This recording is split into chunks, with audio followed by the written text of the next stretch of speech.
Good afternoon, everyone. I'm Becky Wittes, Chairman of the Niagara County Legislature.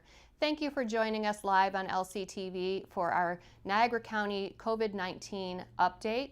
We are currently also streaming live on lctv.net. We're on 90.9 FM on your radio, and you can find a link to the broadcast on our Niagara County Facebook page as well. Again, we thank LCTV for this partnership and the ability to reach our residents during this time of crisis. Very sad to report today another 4 deaths in Niagara County related to the COVID-19 crisis. This is never easy to announce to our residents. These are our neighbors who are passing away, and we send our deepest sympathy and condolences, of course, to the friends and family of these individuals at this difficult time. The 4 individuals who passed away include the following: a 92-year-old female with underlying health conditions, an 80-year-old male with underlying health conditions, a 92-year-old male with underlying health conditions, and a 31-year-old male with no underlying health conditions. Now, clearly, an individual that's 31 years old with no underlying health conditions is a sad, stark reminder that COVID-19 is dangerous. No one is immune, and it can be fatal to anyone at any age. We are certainly all anxious for life to return to normal, but we can never forget the seriousness of what we're dealing with. We also have to announce today 13 new positive cases for a total of 229 to date. That includes 121 individuals in isolation.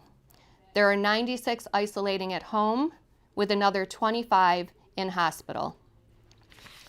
The good news is that we do have 99 individuals who have recovered. Again, we are now at a total of 9 deaths in Niagara County.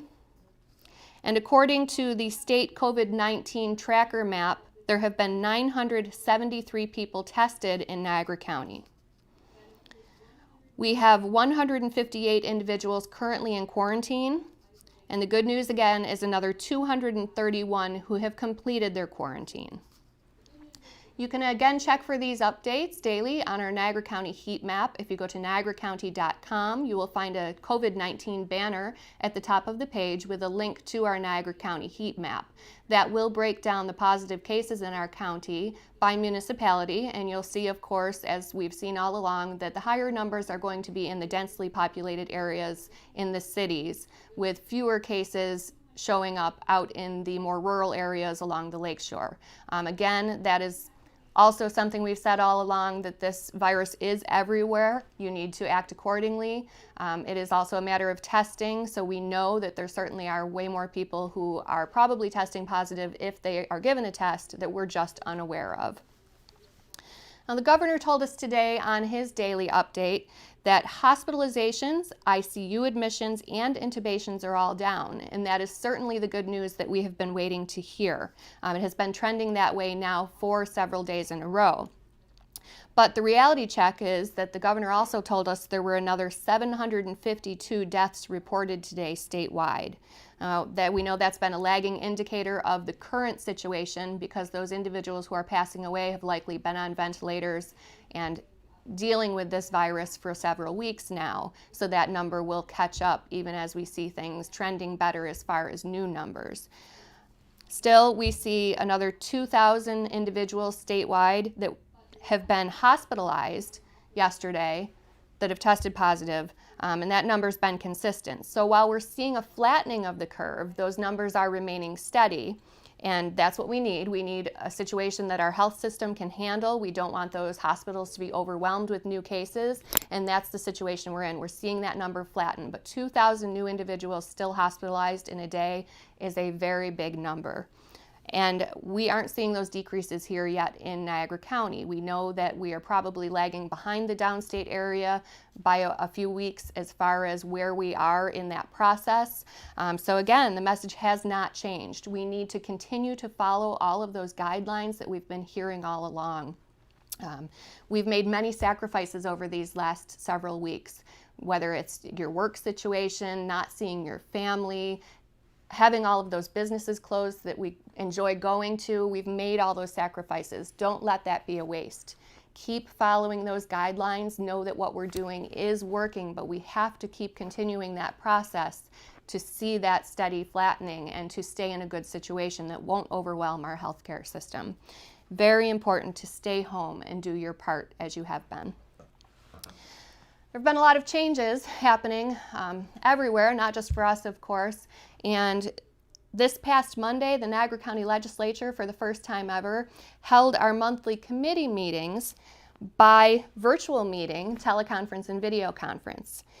A lot of the traditional meeting laws in this time of pandemic have been relaxed to allow us to conduct the business that we need to conduct. We still have to keep our essential business running for the county and get you what you need as far as services, but those public meeting laws have been relaxed by the governor to allow us to do that remotely, because we certainly don't want to bring that large group of individuals, the legislators, department heads, the public, everyone together into a room at this time, of course. We need to stay home just like you do. That video conferencing software that we used from home, like many places are finding, it worked well. We were able to conduct our meetings and get business done. Of course, it was not as smooth as our typical meetings. There is a process that's involved with that to get the recording uploaded from the company, to then get it linked to our website to make that available to you. But certainly in compliance with those public meeting laws, we are going to get that information out to you as soon as we are able to do so that you can find that link and watch the recording of our meetings if you choose to do so. Our next regularly scheduled full legislative meeting is this coming Tuesday, the 21st, and we are currently working out logistics to get the best feed for you for that meeting. Again, we want to be in compliance with all of the public meeting laws at this time as they are in place, so we'll let you know as soon as we have that information about, again, how you can access that meeting as the public and watch that meeting to see what's going on in county government at this time. It's very important that you're able to do that, and we want to make that as easy as possible for you. Yesterday, near the end of our broadcast, I made a very quick mention about neighborhood legal services. We were running short on time, and this one's very important, so I want to just go over it again for anyone who might have missed it and make sure that you have the information. Neighborhood legal services did reach out to us. They wanted us to be aware and let you know that they are open for business at this time and able to help you. There are many civil legal issues that people are going through right now that they're facing during this time of crisis, whether it's issues that were ongoing before that you still need help with, or new issues that are related to this crisis. They can handle things like landlord and tenant issues, accessing COVID-19 benefits, helping with student loans, Social Security disability, and so on. We've also heard that unfortunately domestic violence situations are on the rise at this time. As we're going through this stressful situation and people are home together more, that has risen according to our sheriff and our district attorney. So they can help you with those situations as well if you need someone. You can reach out to Neighborhood Legal Services at 847-0650 or visit them on their website, nls.org. Again, the phone number is 847-0650. Certainly we know that issues like this can be overwhelming at this time, so if you need some assistance, please feel free to reach out to them and they will help get you the help that you need. We've also said time and time again, every day on the show, I give the reminder about Mental Health Crisis Services 24/7 phone line that you can call to reach out to. We know this is a difficult time for everyone, whether you're anxious and worried about your health or that of your family members, uncertainty about your job and financial stress that's going on. So many things right now that we are uncertain about because we've never experienced anything like this, and many people are struggling with how to deal with those issues. Maybe you're dealing with alcohol or substance use disorder that can be worsened during a time of crisis like this. Again, please don't hesitate to reach out at 285-3515. That is Mental Health Crisis Services for Niagara County. We've also talked each day about your individual responsibility to stay home. Again, we heard today the awful, awful truth that a 31-year-old with no underlying health conditions has passed away from COVID-19, and that is a very somber, solemn reminder that this can affect anyone. So if you're going out and about because you think that you can't get this, because you think you're young and you're healthy, please, please think about that again. And we also remind you that this is not just about your health. This is about anyone you live with that you're bringing potentially a virus home to, even if it doesn't affect you. If you have a vulnerable person in your household, it can affect them. It can also affect everyone you run into out and about while you're doing those things that you feel are safe to do. And we don't want to put any more burden on our healthcare system than we already are experiencing, so that we can maintain the numbers that we have happening right now. I've said every day, and I say it again, I stay home for our Niagara County first responders who need to be out on the front lines every day, handling those calls when you have emergencies, handling the healthcare situations when they get 911 calls.